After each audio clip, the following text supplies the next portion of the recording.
Mr David Shoebridge. Mr Deputy President, I rise on behalf of the Greens to speak to the Greater Sydney Commission Bill 2015, and I say from the outset that the Greens oppose this deeply undemocratic top-down approach to planning.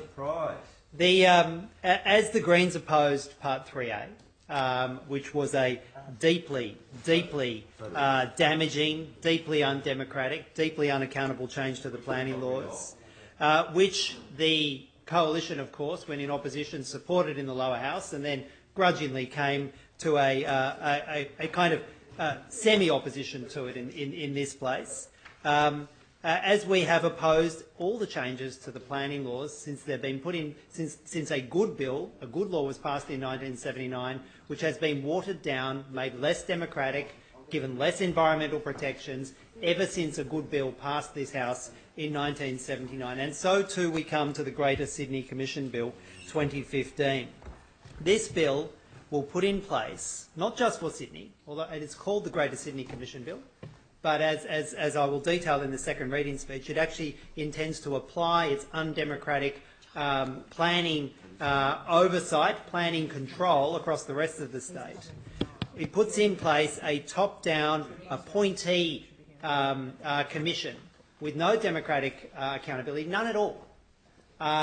Puts commissioners in place for 5 years who will have powers that even the planning minister hasn't held, without even a pretence of having any kind of democratic feedback loop or democratic accountability in the way this commission operates. And when it comes to the regions, we don't even know who will be exercising these extraordinary powers. We do know it won't be anybody democratically accountable, it won't be the minister, but we don't know who will be exercising the proposed extraordinary powers that are planned for the 95% of this state that is outside of the Greater Sydney region.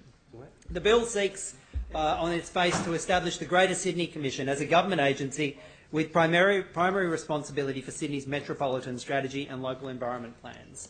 The bill also contains a regulation-making power that authorises the Commission to make local environment plans and strategic planning decisions in other districts and regions, as declared by the Minister.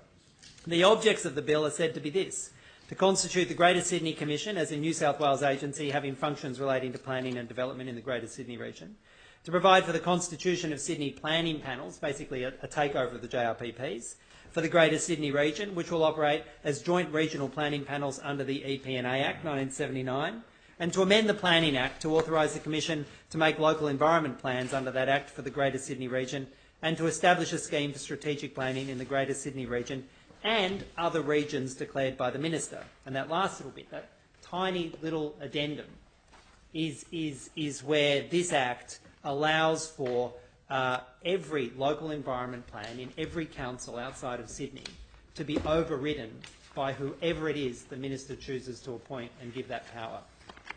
The Greens do not support this bill and will, if it cannot be defeated, on the second read, and it's clear with Labor cheering it through, Labor cheering again another undemocratic planning law through this parliament, we will be proposing a series of amendments to provide some form of democratic accountability and to remove the noxious elements in the bill that seek to provide plenary power to override local environment plans across New South Wales. What is the Greater Sydney Commission? Well, it's an undemocratic body populated entirely by appointees of the Planning Minister.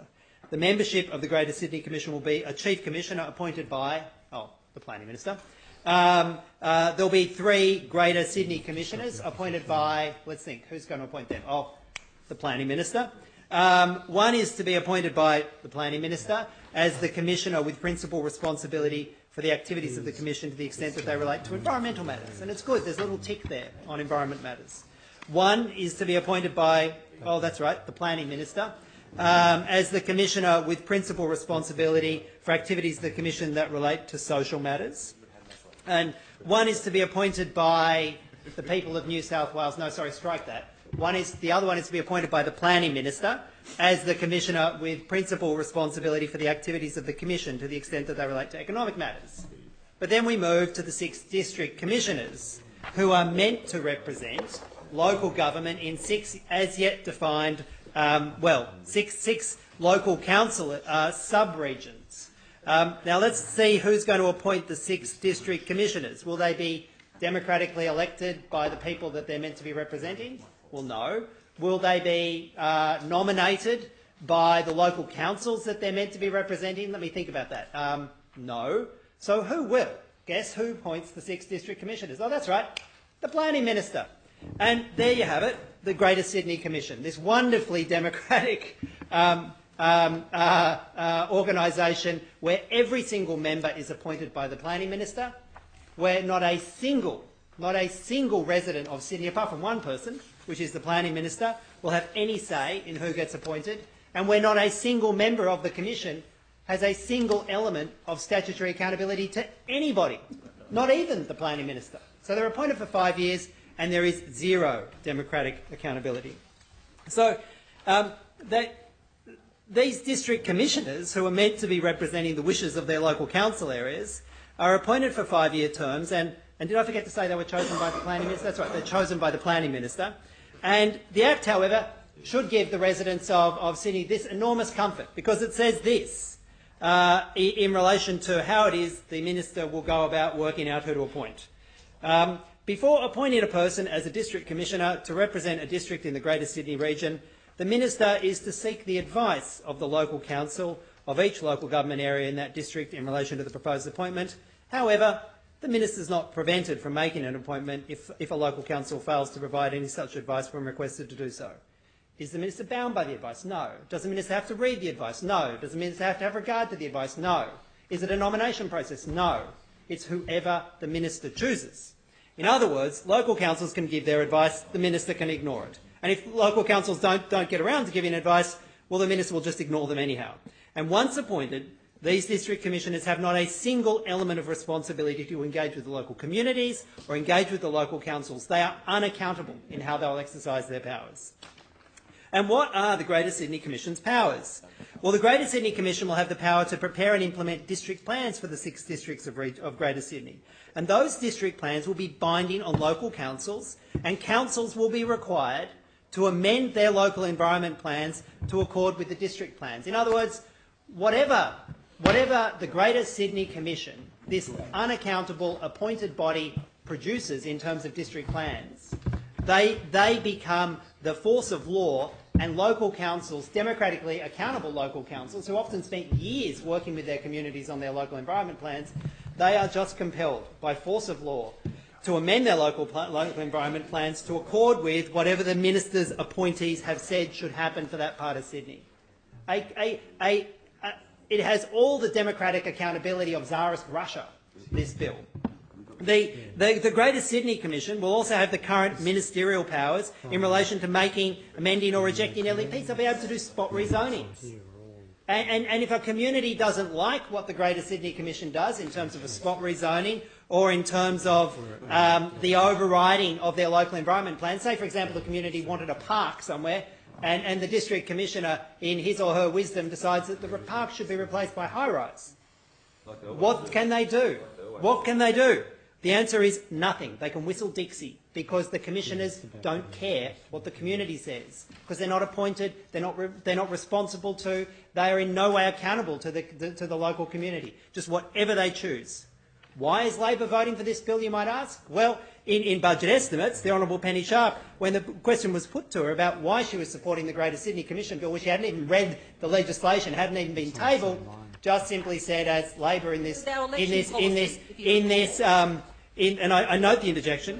I note the interjection. Labor said it's our election policy. We will support anything that's called the Greater Sydney Commission. We don't care what's in it. We don't care who's the appointee. We don't care about the structures. This government could have gift wrapped a goat, marched in here and called it the Greater Sydney Commission, and Labor would have supported it. That's the kind of intellect that we're getting from Labor. That's the kind of intellect that we're getting from Labor on planning. They have surrendered the field to the government. Whatever the government wanted, Labor has run themselves into a corner and they'll appoint it. And given their history of supporting grossly undemocratic planning laws, it is no wonder that they're cheering this bill home. So as part of the Greater Sydney Commission will also will have a liaison role with secretaries of the Department of Planning and Environment, Transport and Treasury. Now, that's a good thing in terms of strategic planning. So that's one of the good elements in the bill. There's a liaison with at least three of the key state government agencies that you need to talk to when you're doing strategic planning. And I do note that. What is missing from that, of course, is health, and it hasn't yet been explained why health hasn't been one of the bodies that's been liaised with. But I think trying at some point to bring planning together with transport and hopefully Treasury, maybe even bring some money to actually put some structures behind some nice glossies would actually be one of the elements of this bill that I think does deserve some credit. So that intention, which is to allow for a whole of government approach to at least some of the infrastructure and planning, is one of the small positives of the bill. Of course, it doesn't come with any powers in the Greater Sydney Commission to compel infrastructure or investment. And as I said earlier, a notable absence from that is the Ministry for Health, as too is any engagement from the Ministry from the Department of Education, because we know time and time again in Sydney, development goes ahead, public schools are already bursting at the seams, and the failure to engage with the Department of Education is a significant failure in the Greater Sydney Commission bill. So as part of these GSC reforms, these unaccountable appointed district commissioners will head new bodies called the Sydney Planning Panels. These panels take on the powers and functions that joint regional planning panels currently have, including approving or rejecting LEP amendments. That's a power that's currently only exercised by the Minister. But the plan is to have these unelected, unaccountable Sydney planning panels take over the power that's currently exercised by the Minister. And of course, they can override the democratically the wishes of the democratically elected council, who actually are responsible to their residents. These Sydney planning panels will be able to approve or reject regionally significant development proposals, as the current JRPPs do. And they will also be conducting the pre-gateway reviews to approve or reject spot rezonings by developers. And as we've seen, spot developers are very keen to use the pre-gateway process and know that once they get through the pre-gateway process, they pretty much have a guaranteed change to the planning laws, a little spot rezoning, unprincipled planning, windfall profits, the kind of standard Sydney story that we see running around in places like Auburn. District commissioners will approve or reject the most impacting developments in a local government area. The City of Sydney is the only area that is excluded from Sydney planning panels, with the Central Sydney Planning Committee remaining in place. At least there's that saving grace. The Greater Sydney Commission will also undertake the strategic planning role in Sydney under the Strategic Planning Committee.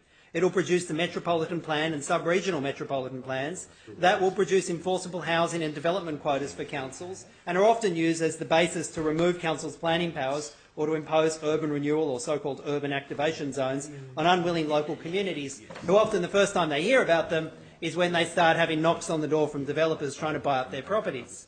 By granting these powers to unelected bureaucrats with no democratic mandate, the government is entirely vacating the field when it comes to any form of democratic control of planning in Sydney. There is none. There's not even a pretence of democracy in this. And there are those MPs in this place and in the other place who are cheering this through as some kind of new visionary approach to planning. This isn't visionary. This is back to the days before 1979, when the community had no say in planning. Back in the days when the likes of Askin were running the Sydney planning, so-called running Sydney planning, but making decisions on Sydney planning without ever having to trouble themselves with what the residents thought, without ever having to trouble themselves with what the local residents groups, the local Progress Association, the local heritage or environment groups thought, because whatever they think will be irrelevant in the future that will be Sydney under the Greater Sydney Commission. Make no mistake, over the next 10 years, as more and more residents realise what a job has been done on them by the Greater Sydney Commission, and they look back to see what the position of the so-called Labor opposition was, what the arguments in favour of it from the coalition were, where on earth the Conservative crossbenchers have been in cheering this through, they will come back and condemn those parties who have allowed an organisation with no democratic accountability to literally bulldoze their suburbs and remake their city without any say in what happens. This is the least accountable planning regime. This will be the least accountable planning regime in the entire country.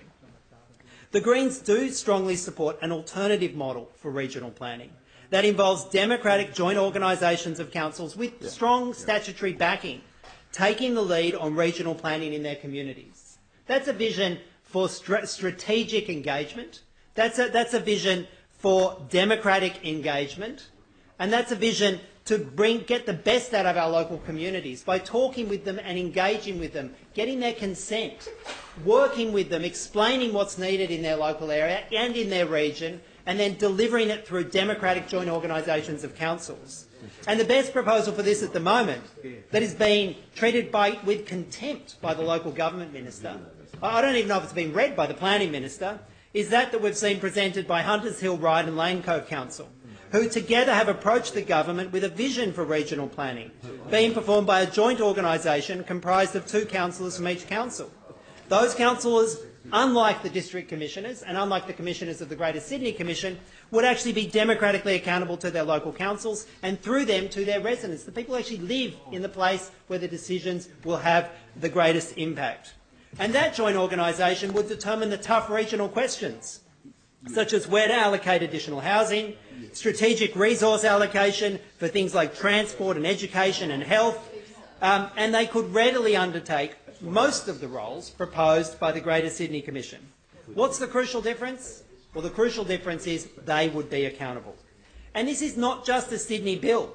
This is a bill that snuck away in Schedule 5 of it are provisions that have huge implications for the rest of New South Wales. The 95% of New South Wales that's not picked up in the name of this bill, called the Greater Sydney Commission Bill. This so-called Greater Sydney Commission Bill will not only create a new planning body for Sydney, but it will allow the minister to appoint any person, any body, anyone the minister. Any group of people that the minister thinks is appropriate to exercise the powers to make regional and district plans in the 95% of the state that is not in Sydney. So any part of the state can be declared a separate region or a district by the minister, and then anybody the minister chooses can exercise the strategic planning powers in that part of the district or the region. Anybody that the minister chooses at all. Someone like, maybe the former Lord Mayor of Newcastle could take over the district planning powers for Newcastle. Maybe the ever-ready developer friend, the Mayor of Port Stephens, could take over the regional planning powers for the entire mid-north coast. We don't know because the minister hasn't said. The minister hasn't said. And this bill will allow for those regional and district plans, all cooked up by whoever the heck the minister chooses, maybe the Ballina District Chamber of Commerce. They can be the relevant strategic planning authority for the whole North Coast. Whoever the minister chooses, those regional and district plans cooked up by whoever it is the minister chooses will override the local environment plans, override the democratically elected council's decisions, override years of strategic planning, just like that, override them just like that. And the key provisions are contained in section 75AA and following in the bill. The Greens have amendments to strip out those provisions, to not allow the 95% of New South Wales that's outside of the Greater Sydney region to have their local planning powers overridden as an afterthought, an addendum to the Greater Sydney Commission Bill. Just a complete a disgrace. And the thought that there are national MPs sitting here who haven't even read the bill, don't even know what's happening in their local communities, don't understand that the planning minister has done a job on them and their communities, overridden all their local councils, ignored their residents. They don't even understand it. They haven't read the bill. They wouldn't know if they tripped on it, what's happening in their communities, because they haven't taken the time to get to Schedule 5. They haven't taken the time to get to Schedule 5. What does local government New South Wales say about it? They say they have key concerns about the inability to articulate a workable partnership arrangement between state and local government. They say the bill needs to demonstrate a capacity to deliver much needed state and local infrastructure, and they say it's a top-down approach to regional and district plan making. The Better Planning Network has raised its concerns as to have the Nature Conservation Council and the Total Environment Centre. This is a bill that will go down in history as the moment where the last vestige of integrity from the Coalition on Planning was fundamentally lost. Fundamentally lost.